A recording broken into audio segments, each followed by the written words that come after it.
All right, let's get started. Good morning, everybody. This is Jimmy Hernandez. I appreciate you bearing with me there for a second while I was getting set up. But Joe Johnson is out visiting his mom in Florida. I saw him on Facebook. Looks like he is glad to be in the warm weather and out of that Chicago weather. But I will be your host today, so I'm glad that you're here to attend. I have a really cool, I guess you can say, presentation for you today. And so let's see here, there we go. My first slide here says mindset, and that's what we're going to talk about. We're going to talk about what does it take to be successful as an agent. And before we get to that, I'm just going to kind of plug myself here. Every Monday evening at 6 o'clock Central Time, I host a financial planning webinar. It's very educational. I talk about various different topics. So if you're interested in, not maybe for yourself and improving your financial situation, or perhaps maybe you're interested in learning because you want to service your clients better, you are welcome to join. So you can see my Zoom code there. And so that would be at zoom.us. So let's go ahead and get going with my next slide. So before we talk about the mindset, I want to talk about the Fbx Toolkit. And this is my tip of the week. Joe introduced this about maybe, I don't know, 2 to 3 weeks ago, and or maybe a month ago. And I've used it a little here and there, but this week I actually got to use it quite a bit. And man, it was amazing. And I just kind of want to set this up. And I'm going to show you this next slide. I have a client that's been a client of mine for about 4 years, and written several policies in the house.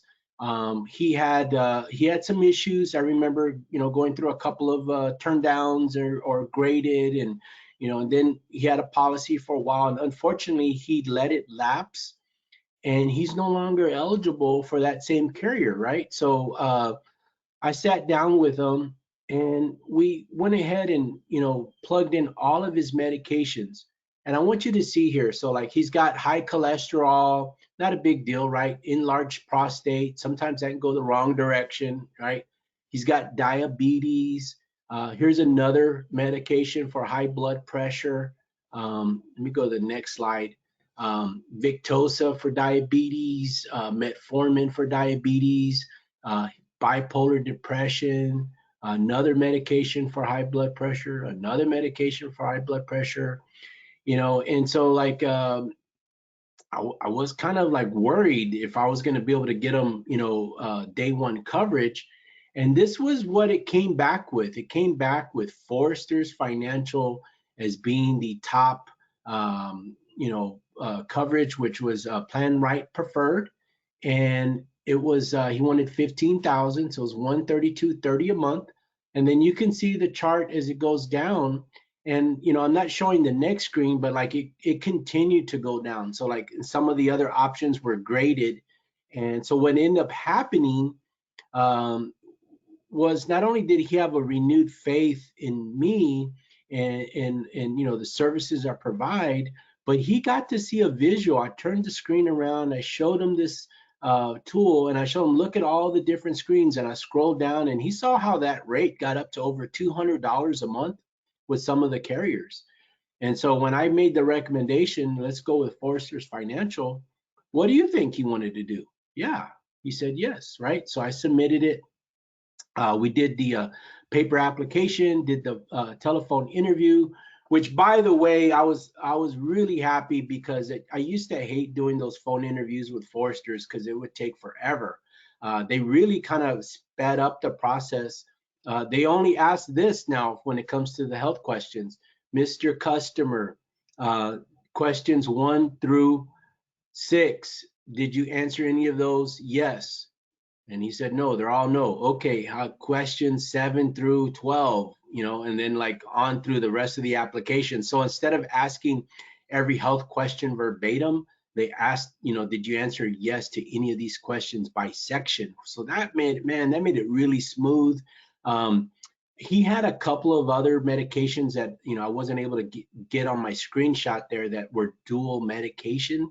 And so he came back with an answer that was referred to underwriter, right? Which I kind of knew ahead of time that was going to happen. And I was okay with it. And I prepared him for that. So we sent in the application with the notes, and hopefully we'll be able to get that decision in our favor. I think we will. So if not, I can go back to the drawing board, right? We can look at one of those other options there. Then I met with his wife, who had even a longer list and even more kind of complicated. And I didn't do those screenshot here, but it came back with a different carrier, which I want to talk about. In her particular case, the top carrier was Royal Neighbors. And I have to say, this was my very first application I submitted with Royal Neighbors. And gosh, it was so easy. So if you're not doing business with Royal Neighbors, you got to try it. I mean, my dad is always talking about how great it is, and now I know why. Um, the e-application was so easy to do, and then at the end of the application, it comes out on the screen, your applicant has been approved, and this is their certificate number, and we're done. I mean, it was that simple, right? We didn't have to do the health interview over the phone. We just did it all on the computer. I like that the e-application, each line was big and easy to read, and wasn't like a whole bunch of small questions and hard to fill out. It was real simple. The other cool thing about this tool is right there, it has the e-app button, and all I did was click on that button, booyah, and it took me straight in. I was able to log in. My credentials are saved on the computer, and I was able to do it. So before I move into the mindset, I do want to say that if you're not already set up with the Fbx Toolkit, it's well worth it. Oh my God, this made my life so easy. Not only did it help me select the right carrier for the situation, but it builds that credibility. And then it's the ease of use of having to click on that e-app and go right into the e-application right from your computer or your tablet. So this begs the next question is, well, maybe you don't have a tablet, or maybe you don't have a laptop that you're currently using. So then my question to you is, well, why not? Invest in yourself, invest in your business, and go get it. I have both. I have a really nice laptop that is a screen touch. I use the Microsoft Surface Pro. I love the Pro, and I take that with me. Cool thing about the Pro is it has its own internet, right? So like I pay a monthly service for that. Guys, spend the money. It's worth it. You don't have to worry about trying to connect on somebody's Wi-Fi or hotspotting it to your phone. You're going to have a good connection every time. I also have an iPad, same thing with its own service, right? So just depending on the situation, I think I'm trying to transition more into the iPad, but I'm just so comfortable with my laptop that I use it most of the time. But either way, man, you got to invest in yourself, invest in your business, make your life easy. Don't worry, your business is going to pay for it. So having said that, let's move into the mindset of how to be a successful agent. So I really want this call to be kind of proactive and interactive, if you will. So I'm going to look up at the screen over here in the other monitor to kind of monitor what's going on. I see a whole bunch of people are on now. So if you guys have a question, raise your hand or enter the question and I'll read it. At the very end, if we have time, I will go ahead and fill some questions out, maybe even unmute you if you want to, and we'll just do a question and answer session. So I really want to focus on this because this is what's going to be the difference, really and truly, of whether you're going to make it or you're not going to make it. Is you got to have that mindset, right? First, I want to say what qualifies me to tell you this. Well, first off, I've been in the industry for 11 years, right? I've been with Senior Solutions 6 years, I think 7 actually, it might be 6 or 7. And being final expense, it's not easy, right? It's a tough business, but I've made it. I've recruited over 200 agents in my career, and so I think working with those people and managing them, I think that kind of qualifies me for, giving you this advice that you're about to hear, right? I've been in dire straits. I got to tell you, there was a time when I started off with Senior Solutions that I was hurting so bad for money, right? And I'm going to be real with y'all. I don't know if y'all can see me or not. I thought I put my webcam on, but I don't see my little bubble. But I'm going to be real with you today, right? So, Joe, I apologize if this goes the wrong way. But you know, things got really ugly in the beginning financially, and things got really ugly at home because of it, right? And so what happened with my wife and I, it got to the point where, like, you know, it was a bad situation. And I don't know if you've ever heard this, but you know, my wife and I, basically we had hallway sex at that time. And that's where you pass each other in the hallway, you give each other the bird. You know, it got that bad. I actually had to move out. We got separated, had to move out of the house. We couldn't stand each other, right? Because I wasn't providing. Not only was I not making money to help pay for the bills, but I was a burden. My wife was having to work all these extra shifts at the hospital to, you know, try to make ends meet, you know, and it was my fault. I totally get it. But we did get separated and things got really, really tough. And it's in those tough times that's where the mindset comes from, is like, what are you going to do to make it right, Jimmy? And I'm going to ask you guys, what are you going to do to make it right for your business, right? So I've been there. I've had the accolades. I've been in beast mode. I've been on the leaderboard consistently. I've been the #1 agent from time to time, right? I remember my business growing. The first time I made $12,000 AP in a week, I was so excited, right? And then 20,000 in a month, and then 50,000 in a month. And I got to tell you, I don't mean to be braggadocious, but I want you to understand the mindset. I've done 2 months back to back over $100,000 in AP in a month with my own pen, personal production. I'm not talking about a team. In December 2019 and then January 2020, back to back. I've been there. I know what it takes. So if you want to go into beast mode, let's go ahead and go on this journey, right? So let's talk about what it takes to do it. So the first thing is, I'm a sifter. You have to learn how to sift, right? You need to be able to remove those people that are not going to buy. You need to search. You know, you're shaking that flour or that wheat, right? I put the definition up here. It says to separate or remove by a process, to go through something very carefully in order to find something useful or valuable. And so the first mindset I have is I view myself as a sifter. It's my job to work the leads and to find the people that have a need, and then for me to provide that solution. That's my job. That's it in a nutshell. So I don't get emotionally attached to every lead. When I knock on a door or make a phone call, I'm looking for that person that has the need, and then I will provide the solution, right? So that means I have to go through a lot of no's, right? It's a numbers game. I don't care what anybody else says. I've seen a lot of stuff on the internet. I've seen books that say sales is not a numbers game, sales is a quality game. That's a bunch of BS. Numbers game is what sales is about. You can have quality, but if you don't have anybody to tell your story to, you ain't going to be successful. It's about seeing the people. And so you need to get out there and see the people, right?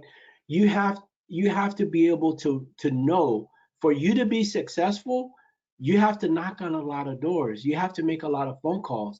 You cannot take rejection personally, right? And the other thing you need to know is that there's no magic formula, or I should say, a magic script that you're going to say that's going to make you that sell, or a script that you're going to say that's going to get you in the door, right? It's not really about the script. You have to be sincere and you have to be down to earth. It's all about your approach, it's about your posture, your body language, and your tone. And most of all, you have to be confident, right? So just know that it's a numbers game, and play the game. Go out there and work. Always be prospecting. I want to kind of elaborate on this. I read this book a couple of years ago. Man, it really changed my way of thinking. I highly recommend that you screenshot this. Fanatical Prospecting by Jeb Blunt. Uh, you always have to be prospecting. Don't stop prospecting just because you took an application. I see this with rookie agents all the time. They finally make their first sell or a couple of sells and they get excited and they go home to go submit the application. You stay in the field. The best time to make a sell is right after you just made one. You're on a high, your confidence is up, you're glowing, you're energetic, you're enthusiastic, you're charismatic. You want to stay in the field, right? Remember how the sales funnel works, right? On top, it's wider and then it narrows down. And what comes out of the bottom are those actual cells, right? So you have to constantly be talking to people and putting new leads and working and prospecting those new leads. Those go on top of the funnel. I have to tell you this, that what I usually see here is, let's say an agent gets an app. Maybe it's a big app, right? Maybe it's not express issue. The mistake that I see is that an agent will take a big application, get that submitted, and then do everything they can to push it through. So they start doing all this, work, I want to say like back office work, if you will, follow up. They're doing all the things that you are supposed to do, but they're doing it during the regular business hours or production hours. And so what ends up happening is they're not out there adding new sales, right? They're taking away from income producing activity. So I'm kind of getting ahead of myself. Let me go ahead and move forward. And failure is not an option. That's a mindset, folks. If you feel like this guy, that's how I used to feel when I first started, like you're a failure, you have to snap out of it. And the best way to snap out is to go 10x, right?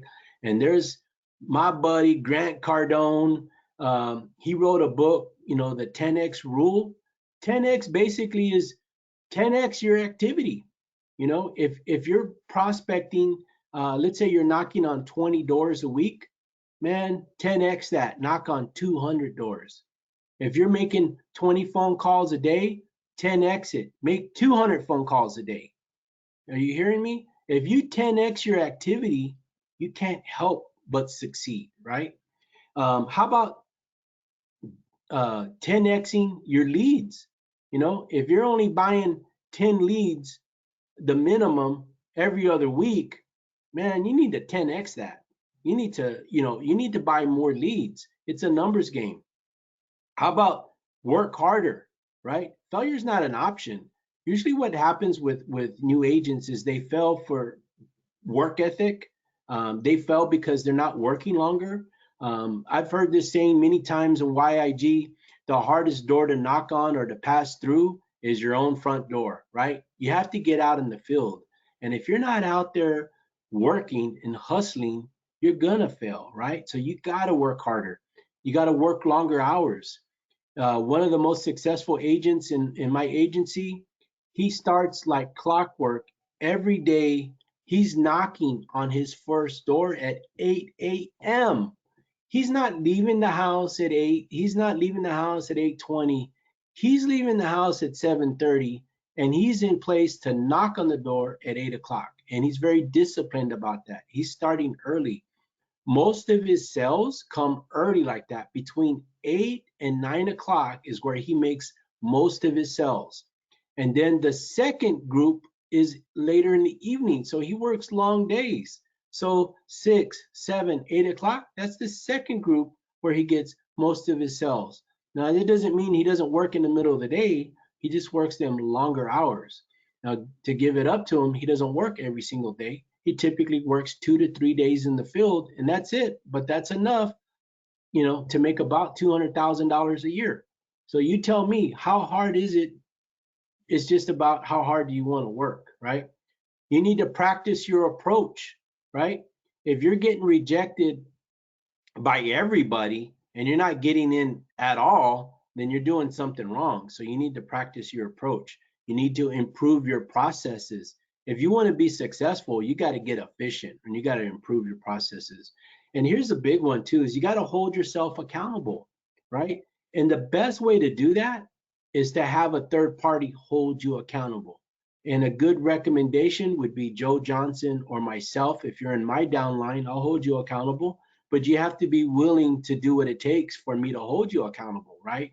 I'm going to need to see your activity log, and we're going to have some conversations based on what you're doing on a daily basis, right? So usually the people that are not successful, they're not keeping track of their activity, and maybe they're lying to themselves on what they're really doing to be successful, right? So make sure that you hold yourself accountable. Oops, did I go the wrong way? Oh, maybe I wasn't showing that screen. Here we go. Don't waste your time with you know what? Let me back up here. Let me make sure I'm going in the right direction. Yeah, there we go.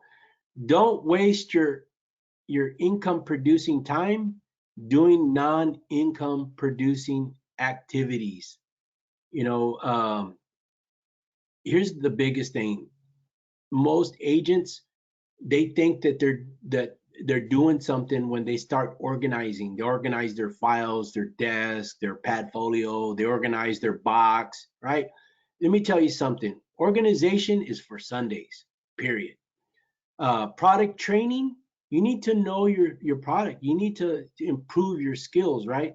That's either for Friday afternoons or Saturdays, right? For me, or late night or early morning. And I really mean that. Late night, sometimes I wait till everybody goes to sleep and I'm up late studying. But most likely I'm up early. I usually get up at 4 a.m. and I'm studying early morning. That's when I get my studying in, right? So those non-income producing activities, you got to do them during those non-income producing times, right?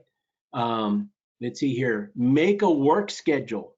You need to write yourself a schedule. If you haven't written yourself a schedule, you're doing yourself a disservice. You treat your business like a business.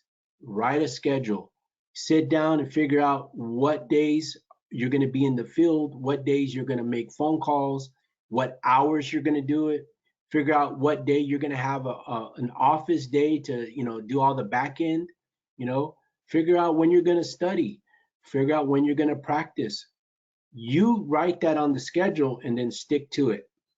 Here's a big one that most people are not successful because they're always doing honeydews. You know what? Honey's got to wait. And I promise you something. Mama will be happy if there's money in the bank. And if you're running around town doing her honeydew list or his honeydew list and you're not making money, in the end, she's not going to be happy with you. Let's see here. How about alternative solutions, right? You got to get creative. Let me tell you something. As hard as it takes to finally get into somebody's house and you sit down with them and then you go through the underwriting and you know what? They're not going to qualify. Maybe, they just got too many issues. Maybe it's medical, maybe it's criminal, but for whatever reason, it's lifestyle, they're not going to qualify, right? The only thing they're going to get is graded, or maybe they're too young for graded, right? Or too young for guaranteed issue. Hey, man, get creative. When I first started, I had one carrier, and that was Mutual of Omaha. Now, Mutual of Omaha had level and graded, but if they didn't qualify for graded, guess what I wrote? I still only had one carrier. I wrote accidental death, right? Accidental death policy is a guaranteed issue. So think about that. It's guaranteed issue. So write accidental death. Maybe I couldn't write the person in the house, but I saw kids running around the house. Write a children's whole life. Maybe they have somebody else that's younger in the house, write a disability income. I've written dental and vision, and there's other supplemental policies. You just got to bone up on what you're licensed to sell, learn about the product, and be prepared to sell it. Again, when do you do the preparation?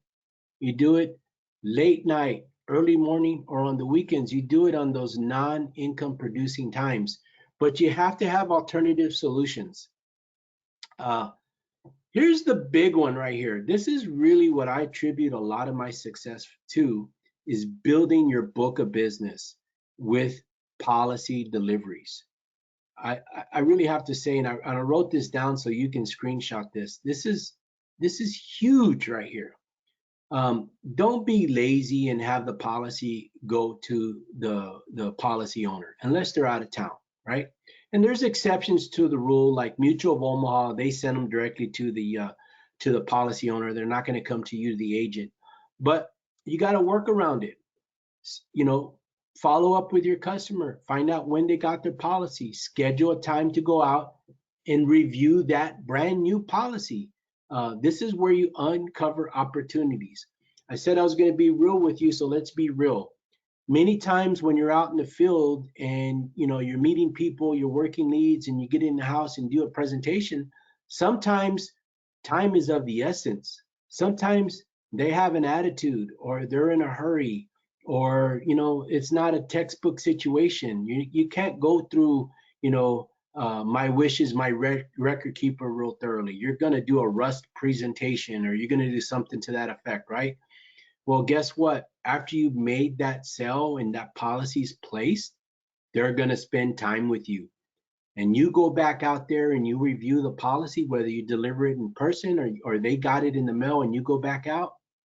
You want to sit down with them, go through my wishes, my record keeper, take your time and ask the questions. Find out if they have any other um, accounts that have beneficiary designations. And this is a huge area to uncover. They might have an old 401k that they never done anything with, or an IRA, or maybe they were a teacher and they have a 457B plan. Maybe they were a government employee, right? Um, so you want to explore, what do they have out there? Maybe they have a lot of money in the bank. I've been to houses that looked so beat down and abused and neglected, to come to find out, this person has 80,000 in the bank. They're just misers, right? So when you explore those opportunities and you find out, hey, what kind of return are you getting? Or maybe they have it placed with some broker or dealer, right? Are they happy with them? Are they happy with the results? That's usually the number one question I ask people. They tell me I'm at XYZ. I ask them, well, how happy are you with your advisor? And to this day, I have never had anybody say that they are happy. I always hear complaints. And usually it's because lack of communication, and or because their account is not large enough to have a dedicated advisor. So all they have is an 800 number, and somebody's going to answer that, and there's always going to be a different person every time, right? So you offer that individualized attention that they crave and want and need. So you can uncover annuity opportunities. You might uncover, if somebody has money in the bank, but they really don't want to, have a monthly payment. Well, maybe I've done single premium life insurance. That's a beautiful thing, and that's real easy to make a sell on. If they have money, if they tell me that, oh, well, I have money in the bank and it's going to take care of my funeral expenses. Well, how much do you have set aside for it? Oh, well, I have, $40,000 in the bank. They only probably need 15 or 20. Okay, well, let me show you something. And you can show, well, okay, let's go ahead and deposit 15, and that might provide an immediate death benefit of 25 or 30. And it's just sitting there not earning interest anyway, right? And it's going to be tax-free on a death benefit. And because it's in cash value at the insurance company, it's going to earn typically 4 to 5% fixed interest, and it's not tied up. They still have access to it. Man, it's a no-brainer, right? But you're not going to find out sitting in that initial interview these things. You're going to find these things out when you do that policy review. Okay. How about IULs? Maybe you have a healthy individual that has a higher income and they need a little bit more, protection. right? Might be an IUL. Maybe it's a younger person. Might be an IUL. Maybe it's term life. I don't know how, I mean, I can't even count how many people I've gone in and done a policy review, and either their children or their grandchildren who are adults need coverage. And I write a term life policy on them, Term Life Express or IULE. Uh, those are like easy. It's like bread and butter to my business, right? That falls under the referrals. So when I do that policy review, if I cannot uncover anything with that particular individual or household, that's when I ask, well, who else in your family or friends do you know that could benefit from my services? Who else needs life insurance? And that's how I get my referrals. I ask for them, right? Every now and then somebody will love me enough and make a recommendation to me without me asking.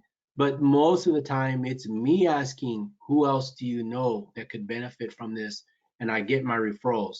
I'm at the point in my career where I don't need to buy leads anymore. I'm so busy, my phone rings off the hook all day, and that comes from existing clientele and from referrals. So I got to tell you, that's where I built my book of business. Here's the last point is you want to do the right thing. Treat people with the same care and respect that you would treat your own parents or grandparents. That's the key right there. Don't be greedy. Don't try to knock somebody's head off. Don't try to hit a home run. Go out there with the intention and mindset that you're going to do the right thing for your client. You're going to provide the solution. I guarantee you, if you're out to do the best interest for your client, the opportunities will take care of themselves. They really will. You got to trust me on that one. And my last point here is be a rhino, right? Be a beast. You got to win at all cost. You know, you gotta you really have to have the mindset that you're going to do everything it takes to be successful. Um, Having said that, I want to go ahead and open this up to questions and answers. So I'm going to pull this over. How are we doing on time? I think I probably ran way ahead because I talk so fast. Yep, that's all right. We're all good. So let me go ahead and scroll through this list and see if anybody has any questions, comments. You want me to unmute you? Raise your hand. Oh, I see a lot of people on there. What's going on, Pete? Hi, man. How you doing? That's my Valley connection right there. Kevin, Cerna. What?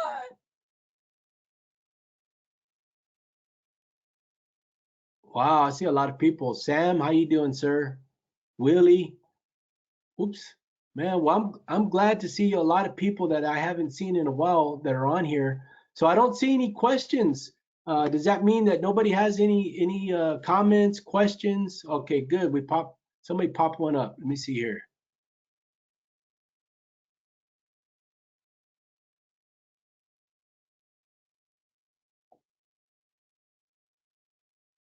For someone concerned about piling up debt, how many leads per week would you recommend? Oh man, that's a good question. I'm a risk taker, buddy. I go all out. Um, I got to tell you this. There's been times early on, it was like, do I pay my mortgage payment? Do I pay that house payment? Or do I buy leads? I bought leads. I'm going to tell you why. Because if I paid the house payment, that might satisfy it for this month. But if I don't have any leads to work, how am I going to generate income to make next month payment, right? So I say you do what you can to buy the leads and get yourself out there. Now you got to be smart about it though, right? You got to take a calculated risk. I don't just jump into a pool. I don't know what's in there. Um, buy leads that you have a good success rate on, or maybe mix your leads in, right? So I've always been really good about throwing in B leads or recycled leads into the mix of new leads. But I can tell you when I was going strong, I was at 25 leads a week. 25 leads a week to me was like the perfect number to really rock it and not get behind. You want to have a goal where the lead company owes you about 100 leads.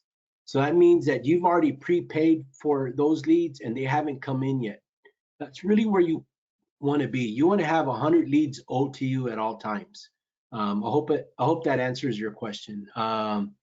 Let's see here. Anybody else have a question?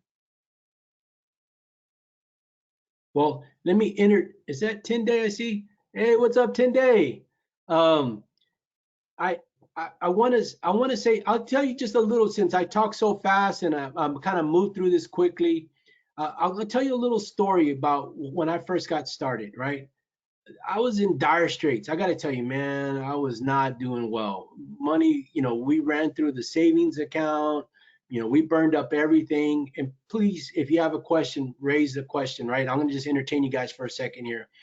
And as I mentioned earlier, I had to get separated. I had to move out. I moved in with my dad and my mom, and that was very humiliating, right? To me, I mean, I was a grown man in my late 40s. Um, I took two kids with me. We're all like crept up in this little room. It was very humbling, right? And I didn't have any money. A week after I moved in there, I had some equity. I had quite a bit of equity in my truck. And my wife called me and says, "Hey, I need to sell your truck. We need to pay the mortgage. We're behind. I need to catch up on the bills." I said, "Come pick it up." I was like that guy that was so, I felt like failure, right? Come pick it up. I don't care. Sell it, do what you got to do. So now I didn't even have a car, right? And just getting started, Joe Johnson says, "Jimmy, you got to buy leads. How are you going to make money? You don't have anybody to talk to, right?" So I did what I know how to do, and I know how to do tree trimming, right? I went out, I knocked on the door of all these houses in my dad's neighborhood. This was in the summer in July. And at that time, I weighed about 350 pounds. Man, I was just drenching with sweat. I don't know how I didn't have a heart attack, but I was out there working in the heat, trimming trees. I did that for a couple of weeks. I put enough money there to buy 33 A leads, right? And at that time, there was 33 A leads that were already on the ground in Corpus Christi, which is about a 2.5 hour drive from San Antonio. So rather than having to wait for them to come, 4 or 5 weeks, they were already there. They were overflows, right? So I picked them up. I rented a car and I drove to Corpus. And in my very first week, those first 2 days on Monday and Tuesday, I wrote 9 applications and that was for $3,800 in AP. By, I'm going to say Thursday, I probably had $1,000 in the bank account. And by Friday, I had the rest of the money in the bank account. And that was with 2 days work. I said, damn, if I can do that in 2 days, and the rest of the week I'm just making sure all the deals are getting pushed through and taking care of conditions and all that stuff. I'm going to do this every week, and I did for about 6 months. All I did was work those leads in Corpus Christi, and I went every week for 2 days. Now I didn't. Luckily, I made money, right? So I didn't stay at my dad's very long. Rented a house, had my own house, I bought a car, like all this stuff was like a light switch for me, right? But I was working hard. Um, I'll just tell you real quick, the formula for my success was Saturday and Sundays, I hit the phones real hard and set up appointments for Monday and Tuesday. And then Monday and Tuesday, I would go and knock on doors. And, if they no-showed me, I would knock on doors in between appointments. And that's how I did my business for 6 months. And my parents would watch the kids because they were in school. Um, I got to tell you this, that 6 months later, I ran out of leads in Corpus. And I said, "Hey, there's no more leads in Corpus. I think I'm out of business." And Joe says, "What do you mean? You're not on a reoccurring order?" I said, "No, what is that?" Right? I'd forgotten all about it because I've been buying these overflow leads. And then so we looked, see what was available, and Austin became available. So I worked in Austin overflows for a year. Oh my God. Austin was like a gold mine, man. I rocked that town. So anyway, I started my practice. I started traveling. You know, it wasn't until recent times really that I started working in actual San Antonio. I worked Houston, Austin, Amarillo, Texas. I've been Dallas, Fort Worth, Waco, all over. And I got to tell you, Texas is a big state, and I've worked all over the place. Road trips has been the key for me to my success. So let me go back to the questions here. Let's see what else we have. How many leads? How many days does it take to get leads after placing an order? Oh, if you're placing a fresh order, it's probably going to take you realistically 5 to 6 weeks if you're ordering with YIG. If you order with Need a Lead, I think you can reduce that to maybe 3 or 4 weeks. But Need a Lead charges a little bit more than YIG, but you get them quicker. So if you're in that spot where you don't have any leads to work, you need to buy some leads that are on the ground. They might be B leads, they might be overflow leads. You can go to what's the other website? What is it? Shoot. Age Leads, the Age Lead Store or Age Lead Store. Those are internet leads. Man, we've done so well with those. My group, we keep running out of them. That's what you got to do, man. You got to work those leads. I love Age Lead Store because they're dirt cheap. You can get an Age lead for $1.50 a piece and go rock them. And in some cases, man, some of my guys have just as much success with those as they do with fresh leads. What other questions do we have out there? I don't see any other people raising their hands. I got to say, I got a couple of veterans on here. I got Pete down in the valley. Man, Pete, he's a career agent. That guy is amazing. If anybody knows about buying leads, that would be Pete. We got let's see who else is on here that I know. I got Jaime also down in the valley. Jaime is one of my managers. He has a good team down there in the valley. Let's see here. I think I've talked to Willie before. I think we've worked. I think Willie's out in Florida, if I remember right. So that's pretty cool. Sam's out in California, has been doing this a while. Robert Muniz in Houston, great guy, doing a really good job with Need a Lead. Let me tell you, if you're in a market, and please raise another question if you have a question. If you're in a market where, like Houston, where it's such a huge market and it's just way too big of a town to drive all over the place. Here's the problem with Houston. You can have a lead, let's say like on the southwest side of Houston, and your next lead might be, let's say, up in Humboldt or Northeast, right? That might take you an hour and a half or 2 hours to get there. That's not using, efficiency with time, right? So you need to be able to dissect that and narrow down your focus and maybe work a section of zip codes within the city of Houston. That way you stay in the same area. And that's something that Need a Lead is able to do for Robert Muniz, and he's been really successful with that. And he can take one section at a time. So depending on your market, that might make sense to you. Let's see if there's any other questions here. That's it, folks. Well, let me see how we're doing on time. It's 11:16. I don't know if there's any other stories I can entertain you with, but I got to tell you, man, don't judge a book by its cover. When you're out there door knocking, I have sold so many policies to the most neglected looking homes out there. You have to have the mindset that it's not about you, it's about them, right? I remember being in Corpus Christi, and it was extremely hot that day. It was, I think, 103 degrees. I'm still a big guy, but I mean, I was 100 pounds bigger than what I am now. So, I mean, I was dying, right? And I was all suited up, right? I had a nice suit on and everything, which, don't go out in a suit, right? You learn from experience. But the lady didn't want to go inside the house. She wanted to sit on her front porch. Maybe she was scared, maybe her house was in disarray, but for whatever reason, we sat outside on the front porch, and the porch was facing the sun. So it was brutal hot. I think we were probably like at 110 on that porch, and it was brutal. And it took like an hour and a half. But when that hour and a half was over, I walked out of there with a cell.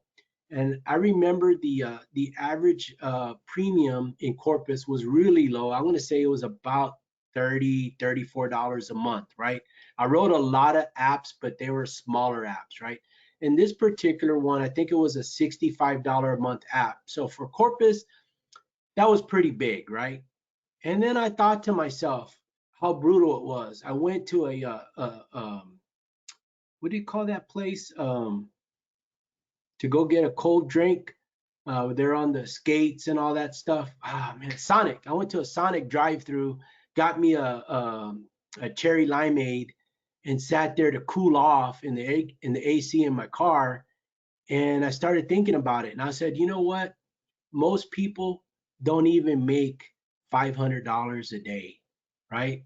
If I were to tell somebody, if you can go out there and sit on somebody's porch in this high heat for an hour and a half, and at the end of it, I'm going to give you $500, would they do it? And I think most people would say yes. And that's the mindset that I had. I started thinking about it's not about my comfort, right? We got to do what we got to do to make it. And at the end of the day, my goal was to make $1,000 a day. And I wouldn't come home unless I made that $1,000 a day. That's the mindset that you got to have. That means that sometimes I didn't come home to 8 or 9 o'clock. One time I didn't come home to 11 o'clock at night. I was working in Austin. My last appointment was for 8 o'clock. And then the lady was late. She was getting off of work. I waited for her. We got there. I didn't short step the presentation. I took my time with her, right? She wanted to take her time with me. I took my time with her, and I closed that cell. Then I had an hour drive home, so I didn't get home till 11 o'clock that night. Hey, but it is what it is. You got to do what you got to do. And that's what I mean by do whatever it takes to be successful. Any other questions out there? Let's see here.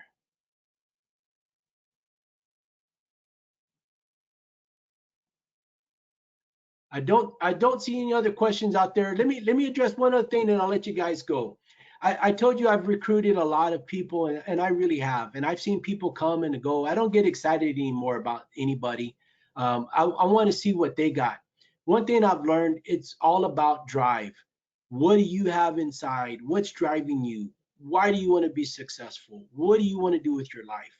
Are you a risk taker, right? Because I got to tell you, to be in this industry, you got to have some sort of risk in you, right? Because who leaves a job that gives them a regular paycheck to go out to where you have no guarantee if you're going to get a check at all, right? You got to be willing to take some sort of risk to be in this industry. But if you're going to take that risk, well, then, man, don't sit on your ass. Get out there and go work. Um, I've seen too many people. They get lazy. They think, "Oh, I'm my own boss. I don't have to answer to anybody." So they wake up late and they go home early. Well, you're not going to be successful with that attitude. You gotta get out there and bust your butt. I mean, you really do. At least for the first 2 years. If you get out there, I promise you, and bust your ass for 2 years, then the rest is kind of like on cruise control. I had a guy just recently I was really working with, hoping that he would really develop. And you know what? He didn't cut it, but he didn't have the work ethic, and he gave up. You can't give up. You have to be willing to do whatever it takes. And he went back to he got a job as a bus driver, right? And he went back to a regular paycheck, and it's going to make his wife happy, and I'm happy for him. That's good for him. He doesn't have what it takes to make it, right? That's okay. But let me tell you, if you have what it takes, the lifestyle is worth it. This last year, COVID, 2020, right? In the beginning of the year in January, I went to go hang out with my buddy Joe Johnson, right? I flew up to Chicago, hung out with Joe, went to go see the Blackhawks. We did all kinds of cool stuff, right? Little alcohol involved, but I got to hang out with my buddy. I came back in February. My wife and I, we went to Canada. We got to spend some time in Canada in the snow, do all kinds of cool stuff, dog sledding. That was like right at the beginning of COVID, right? We had a hard time coming back into the US. Anyway, we made it home. Then in March, March came. Where did I go in March? March, I went to Detroit. I went to go speak up there at my expense, right? But I had a blast in Detroit, met a lot of great people, had some fun up there, came back. COVID, came on really hard. We had a family vacation scheduled for June. We canceled that, right? We didn't want to be in the midst of all the COVID stuff. Well, guess what? We finished the year off strong, right? This is the kind of lifestyle that you can have. We took all the kids. We went to Los Cabos in November. Then right after that, my 18-year-old daughter, she wanted to go to New Orleans. I took her to New Orleans. Then I had a conference in Las Vegas in November. And then, it's like I'm just getting back in the groove. My wife, she wanted to take all the kids to Colorado, want to have a white Christmas. We stayed in Colorado for a whole week. Man, we had a blast up there. I mean, that's the kind of lifestyle that you can have when you own your own business. Not only because of the income, but because you have the time to do it, right? But you can't live that lifestyle unless you put in the effort and the work and done, the hard stuff in the beginning. So, I just got to tell you, my first 2 years wasn't like that. My first 2 years, I did a lot of traveling, but it was in my car, right? Because I was working those leads and going all over Texas. So, with no other questions, I'm going to sign off. Guys, get the right mindset. Be a beast, be a rhino, and get out there. So, with that, y'all have a great day. Take care.